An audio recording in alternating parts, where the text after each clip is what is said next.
Belajar bahasa Inggris itu gampang kalau kita tahu cara cepatnya. Gimana caranya?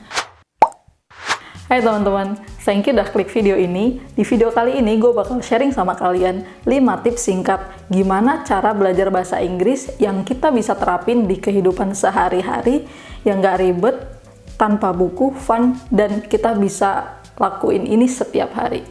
Gimana caranya? Oke, disclaimer dulu, gue bukan orang yang jago bahasa Inggris gue juga gak keren-keren amat, tapi at least gue pernah ada di titik dimana gue gak bisa bahasa Inggris sama sekali, dan akhirnya sekarang gue bisa ngomong pakai bahasa Inggris, gue bisa nulis bahasa Inggris, gue bisa ngerjain TOEFL, gue bisa paham ketika orang ngomong pakai bahasa Inggris sama gue, dan ini adalah cara-cara yang pernah gue praktekin, dan menurut gue ini works.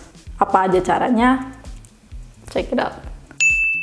Oke, yang pertama, ganti semua settingan HP kalian dan laptop kalian kalau bisa, kalau nggak bisa HP aja, ke dalam bahasa Inggris. Gue yakin semua yang nonton video gue ini adalah orang-orang yang setiap hari megang HP atau megang laptop.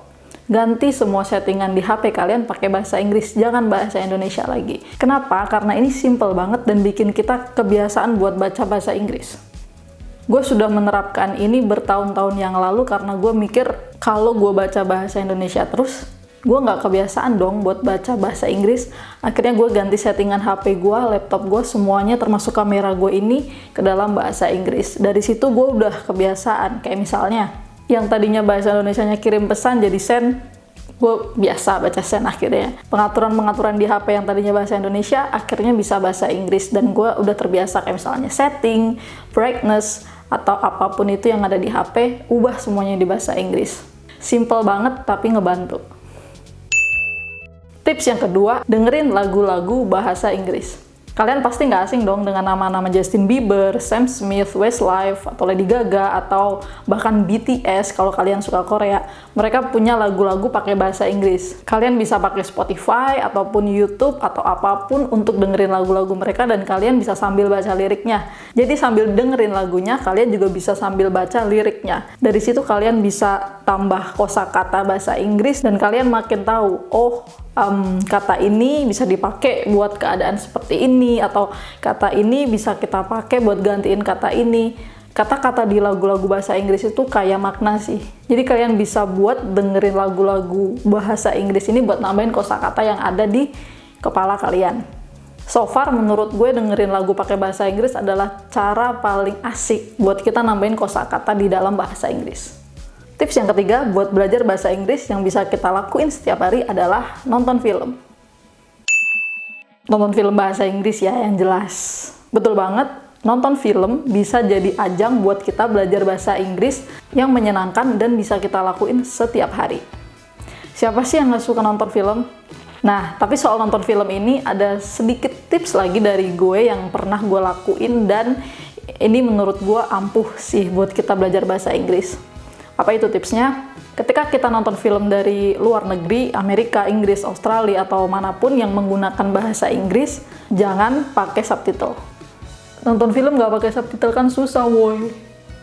Gimana gue tahu artinya? Betul banget. Gue juga dulu mikir kayak, gimana caranya gue ngerti film itu, gimana caranya gue nikmatin film itu kalau nggak tahu subtitlenya sama sekali, nggak tahu artinya gitu.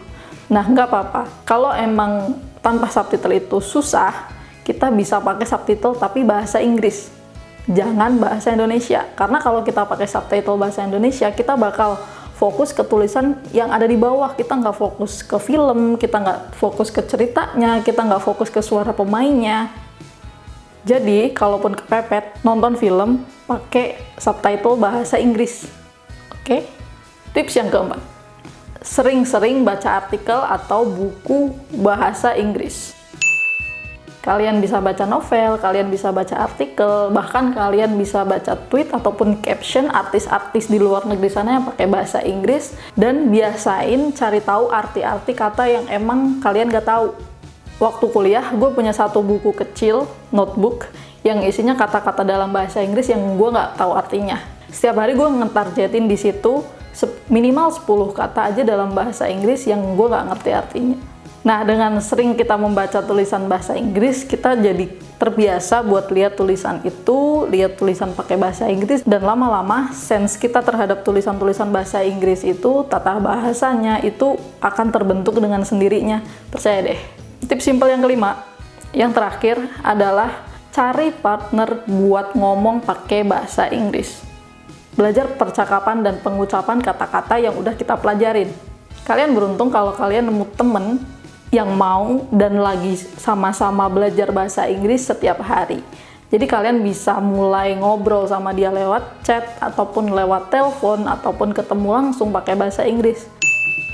Dengan sering-sering kita bercakap dengan bahasa Inggris, itu bikin kita terbiasa buat melafalkan kalimat-kalimat yang udah kita pelajarin. Nggak apa-apa salah, nggak apa-apa medok, nggak apa-apa aksennya berantakan, nggak apa-apa pronunciation-nya berantakan, nggak apa-apa aksennya aneh. It's okay. Bahasa Inggris bukan bahasa ibu kita. Jadi pasti aneh ketika orang Indonesia ngomong pakai bahasa Inggris.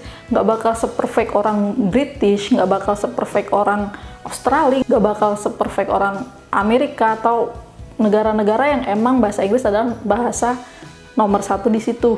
It's okay, itu normal banget. Ini sebenarnya yang jadi masalah di Indonesia. Dulu gue juga seperti ini. Susah banget buat nyari temen buat ngobrol pakai bahasa Inggris dan belajar.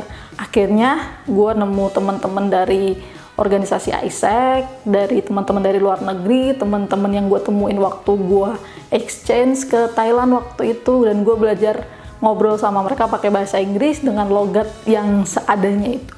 Dengan sering berkomunikasi pakai bahasa Inggris, akhirnya bahasa Inggris gue pun membaik.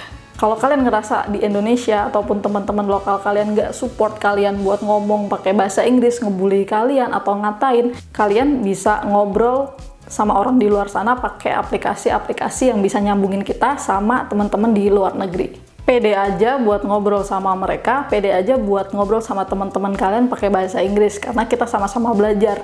Kalian tahu nggak sih, bahkan orang di luar sana yang pernah gue temuin itu amazed banget ketika gue ngomong pakai bahasa Inggris yang masih belepotan.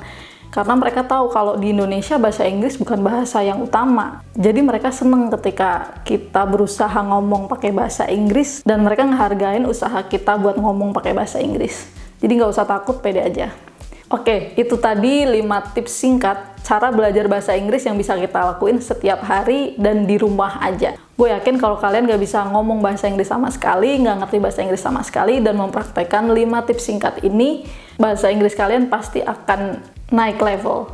Seenggaknya kalian ngerti lah kalau misalnya ada orang ngomong pakai bahasa Inggris dan kalian tahu cara ngeresponnya kayak gimana. Tips-tips yang tadi gue kasih pernah gue lakuin juga ketika gue pressure diri gue buat belajar bahasa Inggris setiap hari. Semoga kalian bisa mempraktekkan itu setiap hari dan bahasa Inggris kalian menjadi lebih baik. Oke, mungkin video kali ini segitu dulu aja. Thanks for watching. Bye.